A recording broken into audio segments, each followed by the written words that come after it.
दोस्तों, क्या आपने कभी सोचा है कि सब कुछ होते हुए भी मन अशांत क्यों रहता है? धन, ऐश्वर्य और सफलता होने के बावजूद सच्ची खुशी क्यों नहीं मिलती? दोस्तों, आज हम आपको एक ऐसी कहानी सुनाने जा रहे हैं जो आपके दिल को छू लेगी। एक साधु और एक व्यापारी की प्रेरणादायक कहानी जो आपके सोचने का नजरिया बदल देगी। इसे जरूर देखें। बहुत समय पहले की बात है। एक छोटे से राज्य में एक साधु रहते थे। साधु अपने ज्ञान, धैर्य और विवेक के लिए दूर दूर तक प्रसिद्ध थे।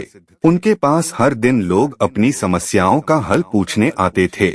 साधु के पास न धन था, न ऐश्वर्य, लेकिन फिर भी उनके चेहरे पर एक असीम शांति और संतोष की झलक थी जो लोगों को उनके पास खींच लाती थी। एक दिन एक अमीर व्यापारी उनके पास आया। वह धन दौलत, ऐश्वर्य और बड़ी हैसियत का मालिक था।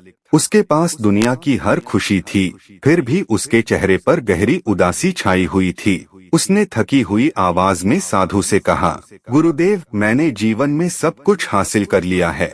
मेरे पास दौलत है, सम्मान है, एक बड़ा परिवार है, लेकिन फिर भी मेरे दिल में शांति नहीं है। हर समय यह डर सताता है कि कहीं यह सब कुछ छिन न जाए। कृपया मुझे शांति का मार्ग दिखाइए। साधु ने मुस्कुराते हुए उसे पास बैठने का इशारा किया। उनकी आंखों में करुणा थी। उन्होंने कहा, तुम्हारी समस्या का हल तुम्हारे ही भीतर है, लेकिन इसे समझने के लिए तुम्हें एक परीक्षा देनी होगी। व्यापारी ने सहर्ष हामी भर दी। उसे लगा कि शायद यह कोई सरल कार्य होगा। साधु ने एक कांच का घड़ा उस व्यापारी को देते हुए कहा, इस घड़े को लेकर नदी पर जाओ और इसे पानी से भरकर मेरे पास लाओ। लेकिन ध्यान रहे, एक भी बूंद पानी छलकनी नहीं चाहिए। यदि छलकी तो तुम्हें फिर से प्रयास करना होगा। व्यापारी को यह कार्य बेहद आसान लगा। वह उत्साह के साथ घड़ा लेकर नदी की ओर चल पड़ा। जब उसने घड़े को पानी से भरा और उठाया तो पानी छलक गया।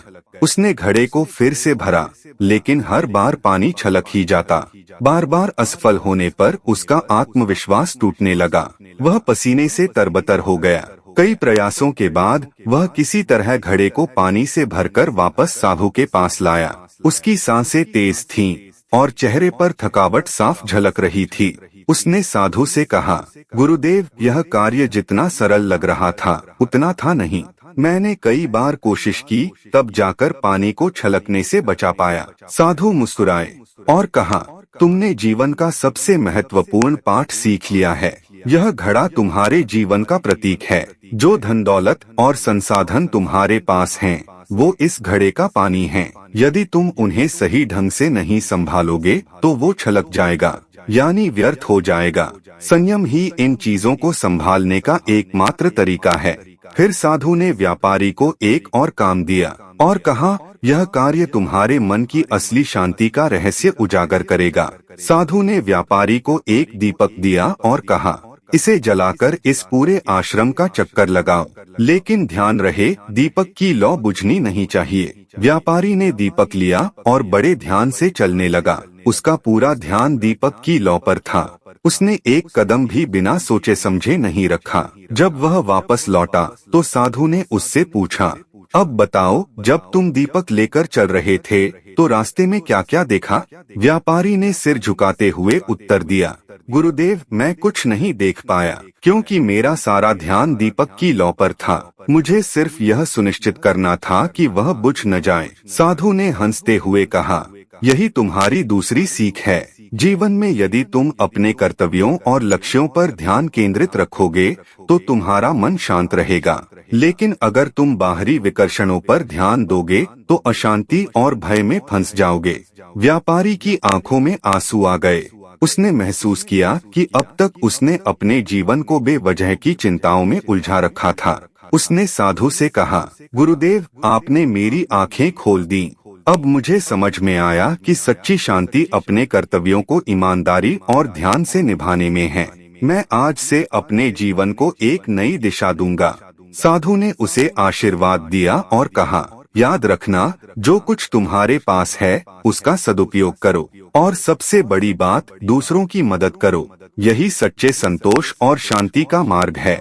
व्यापारी ने साधु को प्रणाम किया और अपने घर लौट गया। उसने अपने धन का एक बड़ा हिस्सा जरूरतमंदों की मदद के लिए दान कर दिया। उसने अपने कर्मचारियों के साथ अच्छा व्यवहार करना शुरू किया और अपने परिवार के साथ समय बिताने लगा। धीरे धीरे उसके जीवन में शांति और संतोष लौट आया।